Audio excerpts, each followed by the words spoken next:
And there will be this narrative now around Daizen Maeda because he wanted to leave. They've won 5 games since November. They cannot get near him.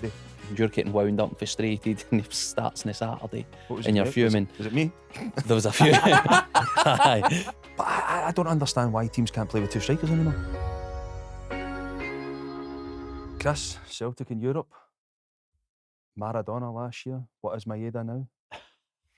Well, ever since I've said that, he hasn't hasn't performed, has he? So I'll have to take that on the chin. I've got to say, first of all, I think the result was fair and probably a good point. Regarding everything which has gone on, going over to Red Star. I know they have a great sort of historic reputation, not the side that they were, got knocked out of the Champions League as well, similar to Celtic, but to go there and get a point, I think that was a fair result. The Maeda situation, I'm slightly concerned about for himself, and there will be this narrative now around Daizen Maeda because he wanted to leave in the summer.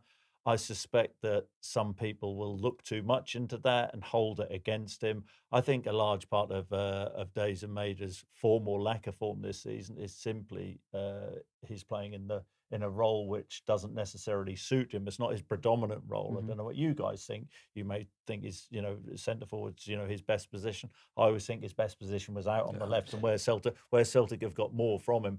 And immediately when Iheanacho came on, Celtic have a focal point, somebody to play off. I think in the first half, in that final third, sitting watching the game, you're thinking, how are Celtic going to score a goal? That the wide players don't look to combine with Daizen Maeda. That's not his game. So they're showing for the ball and linking up. He's better suited to play counter-attack, isn't he? But what about at the start of this season? He played on the left, but him and Kieran Tierney's relationship wasn't the same as Greg Taylor, where he floated in.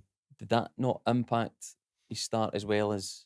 Yeah, and maybe so. And he's missed big chances against Carrot, didn't he? And he's maybe feeling a little bit. And then when you marry the all the stuff up about him wanting to leave, I just hope it doesn't come to a situation where people are naturally assuming he's down tools. I don't think he'll down tools. I don't think he's that type of person. I think he's struggling right now. But if you go back to last season, I mean, it was.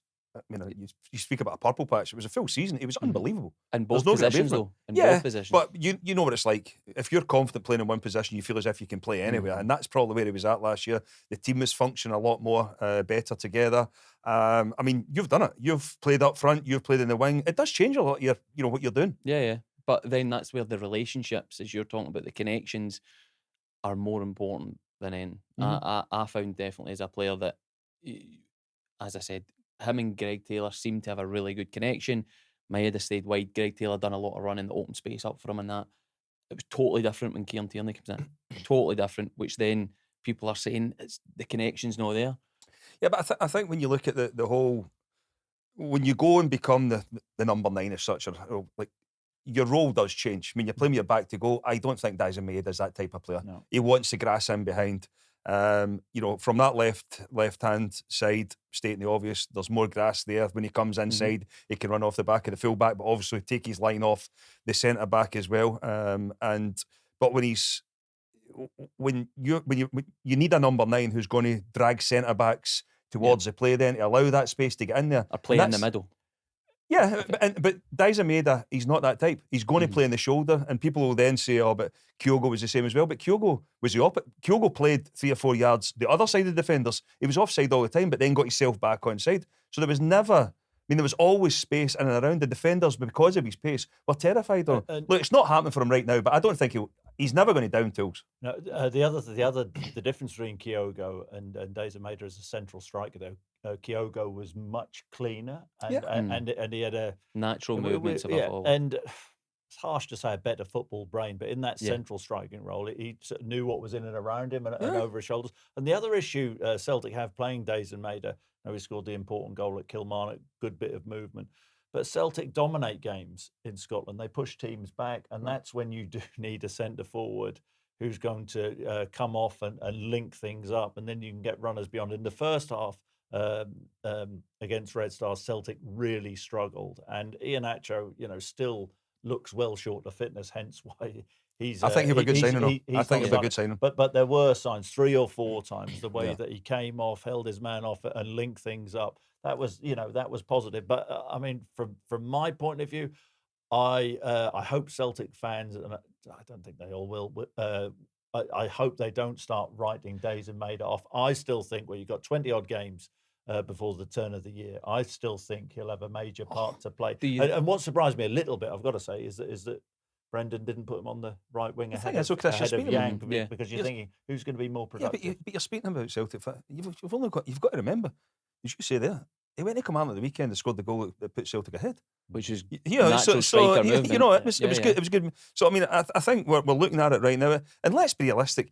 Even games last season when Daizen Maeda was unbelievable, if you look at there was games where he never really done anything for large parts of it, and then just the quickness, the thinking, and then it was like 2 or 3 goals inside 10, 15 minutes, and everybody, what a performance from Daizen. He's not that type who's going to take a game by the scruff of the neck and go and get on the ball and make things happen. He will get out the game in terms of his running, his goal scoring last season. He's going to go and close down. He sets the tempo. He's not someone who's going to go get on the ball, take 5 and 6 people on. So, you do feel a little bit sorry for him, but at the same time, Brendan Rodgers has got this knack of being able to, I mean, it's a sign of a good manager for me, being able to take people out and then put them back in at the weekend, and you would think that nothing's happened. I mean, a lot of times when you take it, if you go back to when we were playing, if you're whipped off at half time, you'd be absolute raging. Whereas Brendan Rodgers, between taking Daizen Maeda off last night and come the weekend, I wouldn't be surprised if he starts again. But is this narrative around Maeda come from the comments where he's probably just trying to be honest about the situation, that he thought he might leave, looked as if he was going to leave, he doesn't, but that then becomes a focus that is as if he's a player that's not happy. And that's I've already said that's the whole point. I wouldn't like there to be this suggestion. I don't think it's fair on him that he's down tools. I think it's more that he's a player started this season. That the central striking role is one which he finds more difficult. The playing off one of the wide areas, that's affected him, and people will be sort of putting 2 and 2 together and getting 5. But I think that we've spoken about this before. It's. You played, a number of different roles yourself. You always have a preference. I was versatile, and if you asked Daizen Maeda where he's more effective, he would probably tell you off the wide area. And that's the dilemma that Brendan Rodgers has. Is he has a million left wingers. Tanetki's come in and started well. Yet, Daizen Maeda, that's probably his best position. But the other thing is, I think as a player, it doesn't matter. And you two were versatile, as you say there, but you always have a reset position. Like, you always have one where you say, like, if you're not playing well, I just want to be playing there. You're comfortable playing that position because you can do the basics right. Daizen Maeda is it's off the left-hand side because he can do the basics right there. I think he has to think too much about his game when he's through the middle. Like, when he's coming off, he's touching. He's an international footballer. Yeah, listen, nobody's criticised him. I mean, let's be realistic. His performances last year were through the roof. Right now, he's going through a little period. Everybody has it. Everybody has it. He's an international footballer, and you touched on there with him and Kyogo strikers. He starts ahead of Kyogo, or he did start ahead of Kyogo. So you're talking about a football player who was a player of the year in Scotland last year, deservedly so, was excellent. He's going through a little period right now where his form dips, but that's gone back to what he was before last season. He was still scoring goals, he was still causing havoc, he was still doing well for Celtic. But it's not always going to be the case where you've got that level of consistency that you found last year. And maybe, just maybe, so that he's the one who's been singled out. But if you look at Celtic in European competition this year, in the forward areas, he's one of many who haven't performed. And if you look at the likes of Rio Atati as well, he's not. He started the season sluggishly. You suggesting he's spat the dummy out now because his countrymen never get a move? Yeah. I'm not suggesting that, but Celtic at this moment in time, it's not ideal. They are still a work in progress in the. They are, but I thought last night there was signs of improvement. Even the weekend, in terms of Partick Thistle as well, they looked as if they were improving. Iheanacho, for me, if Celtic had went and spent £5 million on him, they were absolutely delighted. But because they've brought him in for nothing, it's like, oh, you're scraping the barrel. Blah. He will be a good player. He's been a good player. He's done it in the English Premier League. He's shown he's going to take a few weeks to get up to. He's finished The last night. calmness His for me. finish last night was incredible. The calmness. People don't, because it looked so easy. He People made don't it. understand how hard that finish is. To be able to get it and hit it with the same foot and everything, but controlled. Again, Negrin, great pass into him as well to get it there. But for me, I think when Iheanacho gets fitter, stronger, he will become He is a Celtic's massive- number 9, definitely. Will he start the weekend against Hibs? I think he will. I agree. Yeah. But the dilemma that Celtic have got now, you speak about the forwards in Europe, nobody's really nailed down that right-hand side either. Do you see Maeda maybe going but back what you there? said about in the Champions League when he gets sent off, did he not play in the right that night? Away from home, he gets sent off. I'm sure it was he was on the right-hand side that night as well. So Might have actually, yeah. So that goes against him getting sent off in one game. No, but what I'm saying is he's versatile. But he might go to the weekend, maybe, because of the way that Hibs will line up with a 3-5-2. It might be a case where if you can push, well, probably Cadden on that left hand side, unless they move a Abita out to that left, he might be able to get off of him and cause problems to Hibs' back three. But I wouldn't write Daizen Maeda off right now. Listen, didn't get his move. We said it at the time. Celtic board were criticised for large periods of that transfer window. But keeping a hold of Daizen Maeda might have been, one of the best bit of business they'd done during that window. And I still think he'll come back to. I don't think he'll go back to the levels he was at last season because it was incredible. But Daizen Maeda will still have a big say in what Celtic do this season. So we've sort of remedied Celtic's front line, and I think we're probably all in agreement. Tanecki, Iheanacho, Daizen Maeda off the right would be Celtic's. I think it could work. Strongest forward line. What about your old team, Rangers? I thought you were going to say Kamala I nearly did. So where are we at? Has Russell has he turned the corner? Whatever anybody says, all the Listen, team it was a bonding huge stuff. It was a massive win for him. I think we all feel had he lost that, he was done. But I think there was a lot made about last a couple of Mondays ago when the team went to Loch Lomond and everything. Personally, I didn't really see much wrong with it. I've got to be honest. I mean, I think had Rangers have been sitting in a restaurant up the West End, drinking or eating food, they would have been off. All the fans would have off their nut then. He'd done something different. It was outdoor activity, got them out.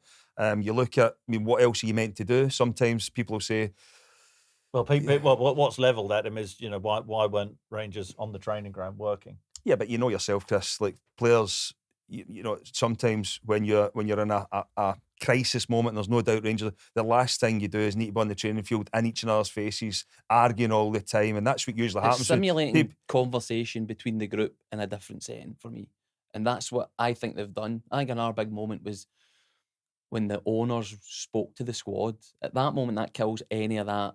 Is the manager going? Is it not? This next thing is about stimulating and getting it. And he gets a result on the back of it, and probably one of their best performances domestically this season. But you said at the start, the only thing he can do is win games. And winning games just kicks it down the road for another week. And the more you win, the less that pressure. I do feel for Russell right now because I think he's in the territory now. Even if Rangers have to go on a run right now and go and win 10 in a row and lose the 11th game, it's just going to go back to what it was before they started the run because of the fans and negativity that's there. Listen, that's going to be very difficult to do. Because fans don't like to admit when they... Yeah, I think you could say that. I mean, they didn't feel as if it was the right fit for their football club to start with. There's a lot of people now asking the question of Patrick Stewart and Kevin Thelin as well. So there's a lot of noise going on in the background, I would say, with Rangers, which ultimately as a player, you've got to try and blank it out, but it's difficult. When you've got protests, we've all been in stadiums where the team's not playing well and you can hear some unrest in the crowd, but it's never. I never experienced anything like what it was at Ibrox a couple of Saturdays ago against Hearts, and then obviously the protesting at the weekend there as well. It's no good, but you can totally understand where. I can understand why the Celtic fans are doing it. I can understand why the Rangers fans are doing it because they've had enough of the way Celtic, the club's been run. Rangers, there's a lot of angry fans right now, but I think for Russell Martin, going back to on the pitch, I'm not sure. The team seems to be settled, right now. I think we could probably pick his team, but again, it's that forward area where you know there's that. I mean, when you sign somebody for £8 to £10 million, whatever it would have been for Chermiti, Bojan Miovski started ahead of him. He got his goal at the weekend. Where does it leave Chermiti in all this? Where does it leave Russell Martin at the weekend in terms of is it an easy decision?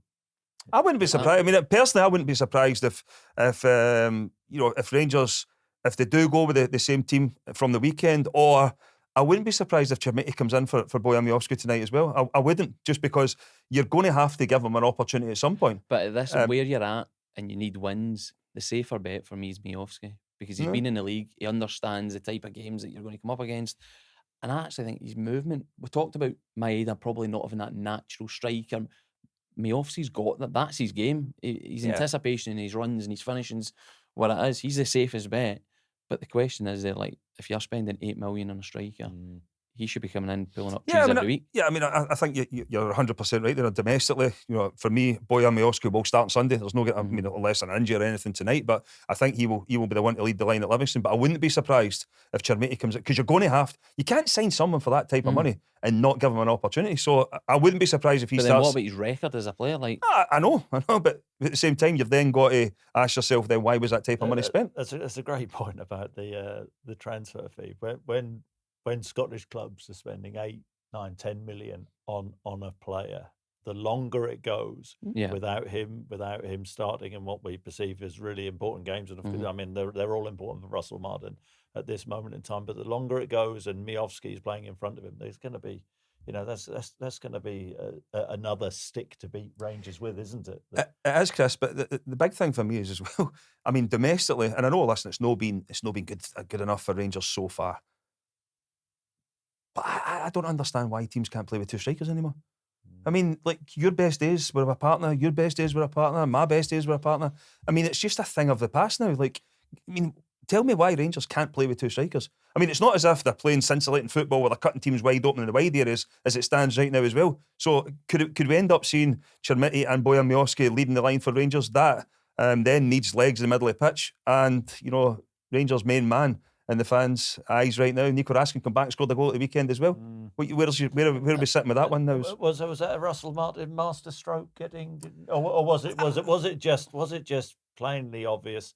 Because I think we would all agree that he had to find a way to get Rangers' best player back into the side. And also then you got the dressing room dynamic where on the face of things you have to treat everybody the same, but we know the way it works. You sort of have to treat people differently as a manager and find a way of getting your best player into the team. I mean, the thing is, everybody will say, you want to be treated the same, but the reality is, every single manager should have more faces than Big Ben. You've got to. Because what works for you doesn't work for me. What works for you doesn't work. That's just... Well, we've probably all been there where you've seen somebody that's just slack all week in training and you're getting wound up and frustrated and he starts on a Saturday. What was and you're fuming. Was it me? There was a few. But I suppose if they're producing the goods, then that's why they're there. Raskin produced the goods. His performance was where he's been anywhere this season. And massive contributing for the win. 100%. And I also think as well, right now, it's a unique scenario, but at the same time, both of them can use each other to their advantage. Exactly. For me, I'm looking at Nico Raskin right now. He's part of a Belgium team that will probably beat the World Cup. Why does Russell Martin not just tap into that, and actually just, you need to use him. You need to get him in the team. For him to get to there, he's going to have to performances for you. Then you've got the flip side of that where, if there's been an argument, Nico Raskin needs Russell Martin to be playing him as well. So just toe the party line. To be fair, both of them have said that. Both of them said we probably could have dealt with it differently. Yeah. And it looks like you like to think, right, there's been a line drawn under it now and they can move on, because Rangers a better team with Nico Raskin in it, 100%. Not only for what he brings to the team, but I think he brings more out of Diamondi. Asgard, they've not played a lot of minutes together, but I do think there's a player in there. I really do. I think there's some signs of him improving. Speaking about somebody that needs to improve, or a club, Aberdeen. Yes, I was just coming to that. I thought we'd gone a little bit long on Rangers, but that's fine. That would suit you. So I mean, this Motherwell started the season pretty well in terms of brand of football. I think they've caught the eye. So what about Aberdeen and Jimmy Thelin? I know where you are. Strikers again. If you're looking at no goals, no goals. So we've all played up front. Is it the strikers? But it's everybody. It's the whole team, isn't it? It's about creating opportunities. It's a whole team, but they have had chances, and the expected goals, whether you like it or not, there's been chances in games. I'm not saying it's just your strikers, but when you leave it, when you hang your hat on one, Yengi comes in, the main man, and wait so long to get Nisbet back, who performed really well for you at the end of last season. Is that kind of situation where you're asking for trouble? And I think it's just desperate from Aberdeen to even. I mean, Kevin Nisbet finished the season really well, but if they really wanted him, I think they would have went and got it done a lot quicker than. Then all of a sudden they've not started the season well. It's like, oh no, what are we going to do here? I mean, Jimmy Thelin has been back to the hilt here. I mean, there's no getting away from it. You look at, I mean, Derek McInnes must be sitting there thinking to himself, imagine I had that type of money at Aberdeen to spend or be back the way that Jimmy Thelin has. What could have possibly have achieved at Aberdeen? I think Armstrong coming in at the end. Nazy, the thing is, you look at Aberdeen, they've actually bought the majority of players that's in their squad now. I mean, when was the last time a manager out with the old firm was able to do that? So why have they not scored a goal? Why are they bottom of the league? Because, listen, I'm not a fitness expert here, right? As you can clearly tell. But I look at, I mean, listen, I might be wrong here. I might be wrong, but you go back to when Aberdeen, even last season, they finished the previous season really strong. You know, they did. They then went on a run where you felt as if they were over, the performances weren't great. You know, I don't think the connections were there, but there was a fitness levels, and we spoke about it in plenty of shows where they were in your face, they were up and against you, they stopped you playing, they kept going right to the last minute. From what I'm being told from the so-called fitness experts, it usually takes 4 or 5 months, maybe 6 months to your fitness levels to drop off severely if you're not training at that level every single day. I'm now looking at Aberdeen and saying, that 4 or 5 month period was towards the November time. I look at them from then, from November to now, they can't get near MD. From what we were praising Aberdeen about at the start of last season to where they're at now, they cannot get near MD. Listen, I know there's coaches coming into Scottish football and they might change the way they want to play, they might change the way they want to go about things. But to me, looking at it right now, it looks as if Aberdeen are on the grass. They've got a lovely shape about them in training. If the ball's here, we'll move about here, we'll go here. Like Tony Adams there, you know, moving about. But they can't get near anyone. They cannot get near him. There is nobody, when there's balls coming in the box, they're 2 or 3 yards off it, getting out to stop it. Players going to make shots. They can't get any blocks in. Their decision-making is slow as well. So you don't fancy them against Motherwell? No, I don't. I mean, the decline in Aberdeen for a number of months now, and I know we've had a laugh and a joke about it, but I've been saying it for ages. I mean, it is alarming that a club the size of Aberdeen, from November, they've won 5 games since November. I mean, it's incredible. What we do, but you can't keep dining out in the Scottish Cup. What we do know is he does need a result. I think Aberdeen fans have turned, and we'll find out this weekend.